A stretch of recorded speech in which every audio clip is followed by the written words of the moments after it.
Ang daming nagtatanong, bakit daw hindi ako tumigil na lang magtrabaho at mag-focus na lang ako maging isang content creator? Mga idol, napakaganda ng tanong na yan. Kung iisipin, bawat content creator dapat malaman yan. Alam nyo, dito sa content creation, ang ating mga nasimulan ay hindi madalian. Kahit kumikita na, hindi ibig sabihin na malaki ang kitaan. Marami ang makakapagpatunay yan. Dito sa content creation, kailangan mo talagang magpakilala, kailangan mo talagang gumawa ng mga content na magugustuhan ng mga viewers mo. Hindi kikita ng maganda ang content mo kung hindi tataas ang mga views nito. Marami na ang umasenso, marami na ang umangat dito sa content creation. Marami na ang nagbago ng buhay. Pero hindi ibig sabihin na na-monetize na tayo ay magpo-focus na agad tayo sa paggawa ng content at ititigil na natin ang ating trabaho. Sa totoo lang mga idol, hindi po sapat ang kinikita dito ng mga 1,000 followers pa lang, maliban na lang kung magbabiral talaga ang nagawa mong video. Karamihan sa mga content creator o vlogger bago tumigil sa kanilang pagtatrabaho at mag-focus, sinisigurado muna nila na sapat talaga ang kikitain.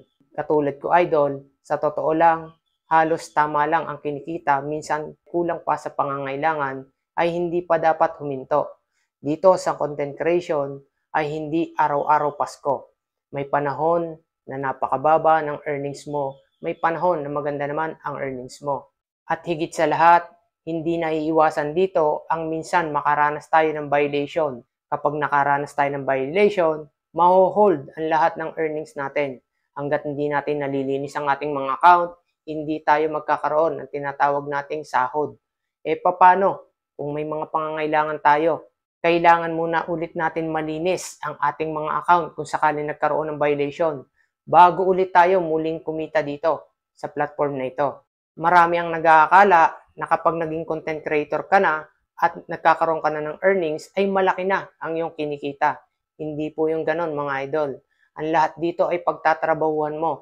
Sa bawat content mo, hindi naman agad libo-libo ang kinikita mo. Pero hindi ko sinasabi ang mga bagay na ito para panghinaan ka ng loob sa nasimulan mo. Sinasabi ko ito para maging balanse ang mga gagawin mo. Marami dito ang gumanda na ang buhay.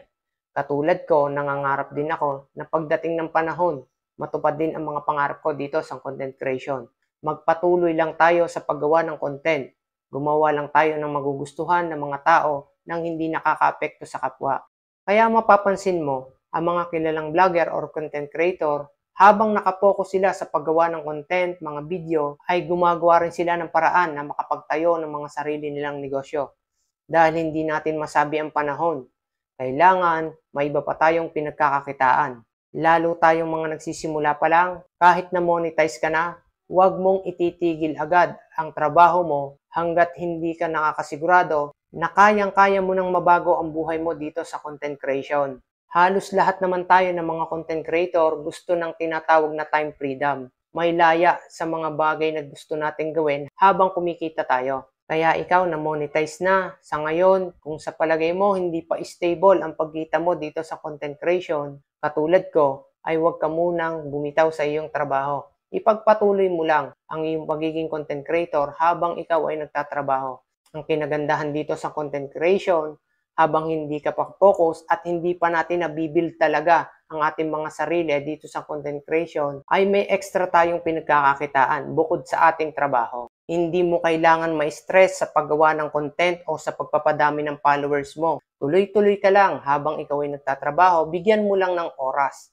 Hindi mo kailangan madaliin ang sarili mo dahil hindi naman ito isang karera. Hindi ito madalian. Nasa sayo ang desisyon kung paano mo patatakbuhin ang ginagawa mo sa sarili mo dito sa content creation.